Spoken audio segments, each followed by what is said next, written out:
ಯಾಹು ಯಾಹು ಇಂದು ಬಾನಿಗೆಲ್ಲ ಹಬ್ಬ ಗಾಳಿ ಗಂಧಕ್ಕೂ ಹಬ್ಬ.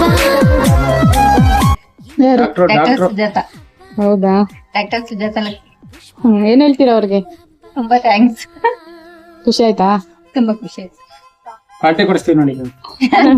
Surprise thank you so much. All the best.